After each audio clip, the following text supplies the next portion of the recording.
CAP, as an association of Catholic educational institutions in the country, has a mission to proclaim the good news to the poor. His message is about goodness of God, because He is the God of love and compassion. God becoming man to bring back our human dignity and to regain back the paradise lost that was lost due to our sinfulness.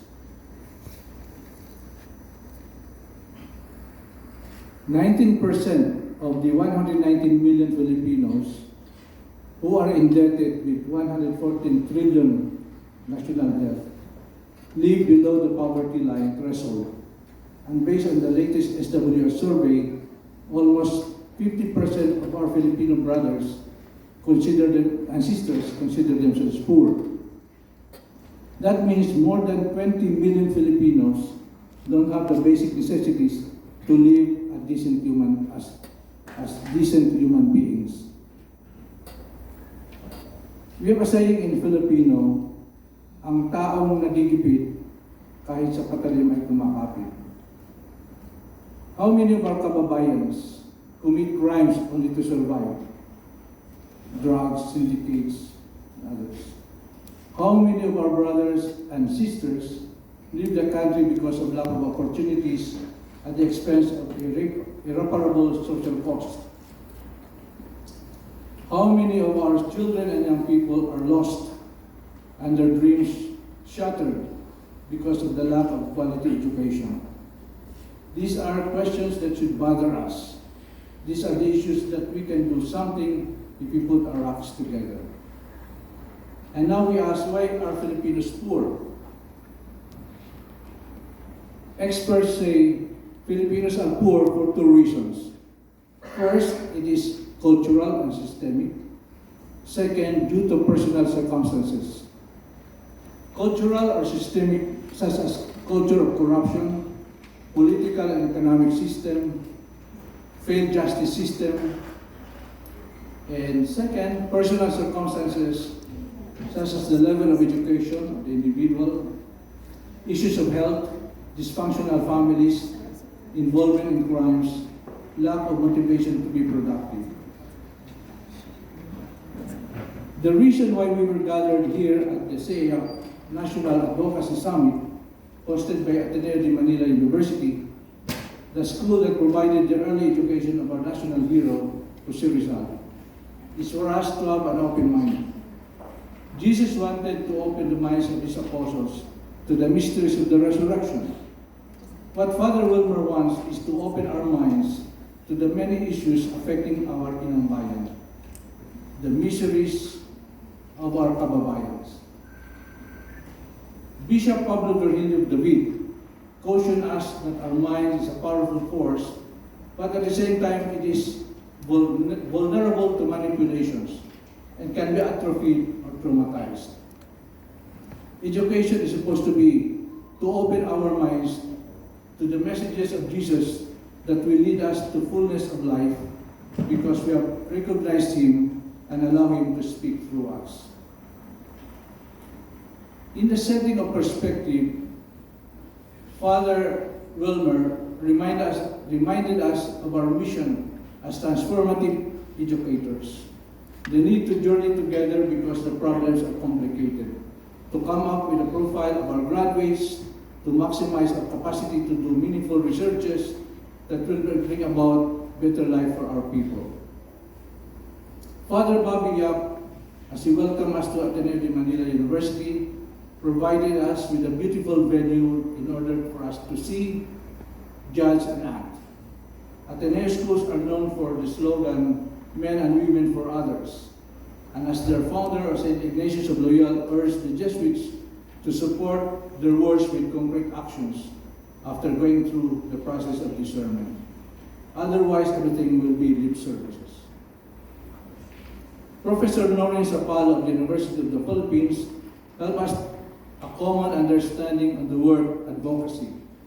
She also shared some forms of advocacy work and how we can effectively effect positive changes in our communities and societies. She also emphasized the role of our young people in advocacy work because of the energy and the idealism. Advocacy is an expression of pakikipagkapwa-tao that will lead to emancipation. Bishop Gerardo Albinasa shared his advocacy work in the Diocese of San Carlos and the whole island of Negros, and citing some church documents and principles of how to influence policy and decision makers. He was very strong on the promotion of sustainable development and renewable energy.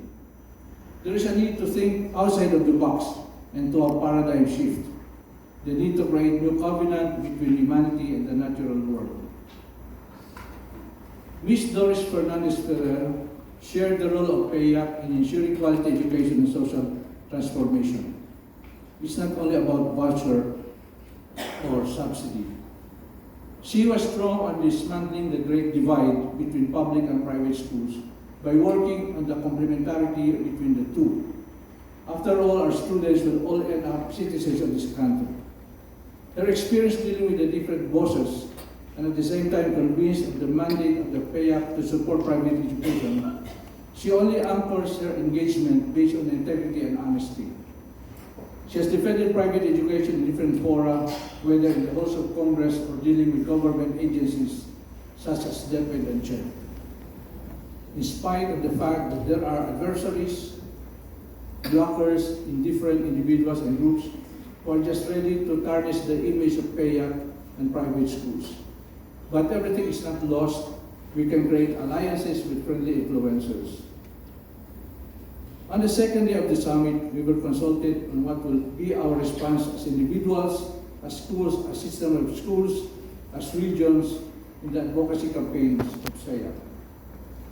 Sister Faye Rogers, RVM, as she led us to prayer this morning, she asked the blessings and guidance of the Lord that we may be able to speak the truth with courage, humility, and compassion.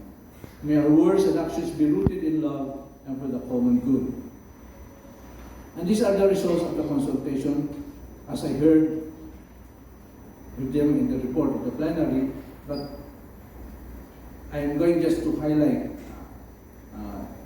what I've heard. On local advocacies happening on the ground, there was a big support on environment consciousness, meaning mining, solid waste management, water security, Laudato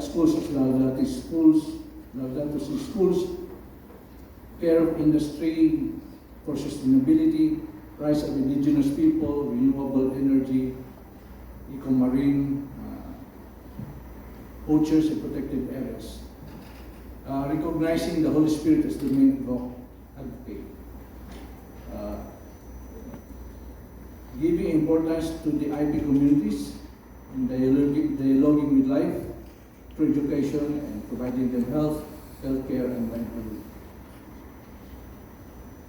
On quality education, the concern for the survival of private schools, learning poverty, there's a great amount of bureaucracy in DepEd, congested curriculum, inclusive education, the need to promote the teaching profession, the love for the teaching profession, lifelong learning, not only for the grades, concern for mental health, gender and development, and to create a culture of advocacy in the school, asking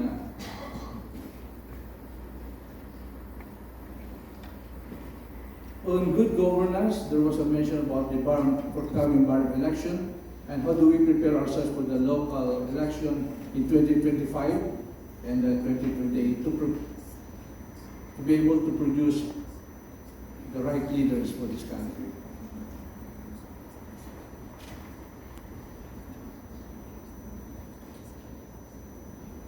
On quality education,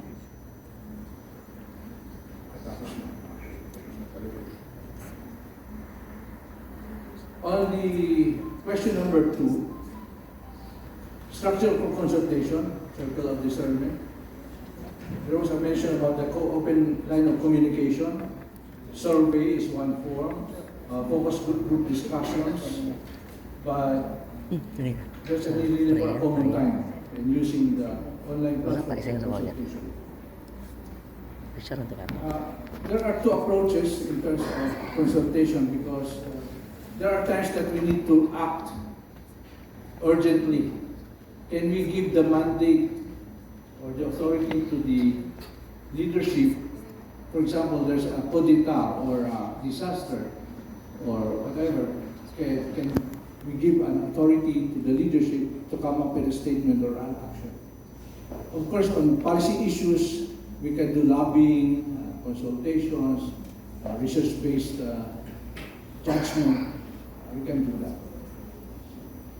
We can do letter writing, using the social media, and others.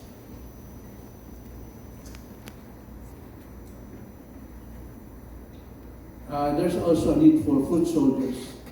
Maybe this was not mentioned, but as we discussed with Mr. Wilmer, marami tayong mga thinkers, makikipag-lobby, but we need also warm bodies to respond to certain situations. So foot soldiers. How statements of Ceap disseminated? School heads must mandate the statement and so that it will cascade up to the classroom level and to the circle of discernment.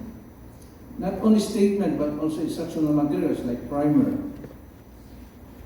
What's the position on Chacha? We support the position on the Chacha, but there was an issue about the ownership. Parang hindi may isang grupo na ayaw sumuporta doon sa 100% ownership of schools, including the economy. On the GIPG and harmonizing programs of GIPG with advocacy, maraming mga ideas na lumabas. Collaboration with the other disciplines and teachers, na hindi lang social studies ang dapat involved. The new teachers must be reoriented to the advocacy programs, agenda. There must be a common goal. Vision and mission of the schools must be aligned with the GIPG. Integrating NSTP and other DepEd curriculum with the GIPG concern areas. Support the social teachings of the church. Bringing awareness and draw interest in students to support the cause. And there was a concern about, while we want our students to be aware and to be immersed, there are some regulations of DepEd and CHED that will require that we need to follow. Father Wilmer wanted sana yung what will be the profile of graduates. Meron akong narinig na yung graduates dapat natin ay may critical thinking, may sense of compassion for the kapwa, for the environment, for the country, and active citizenship. I'd like to end with this line from John Stuart Mill. Let not anyone pacify his conscience with the delusion that he can do no harm if he takes no part or forms no opinions. Bad men need nothing more to compass their ends than good men and women should look on and do nothing. For evil to triumph, you only need good men to do nothing. And I would like to end my synthesis with a short video which had been played earlier, but this is about promoting Pinoy Marangal Ka.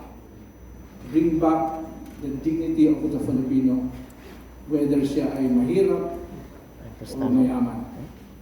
Siya ay tao, may ganal. Maraming salamat.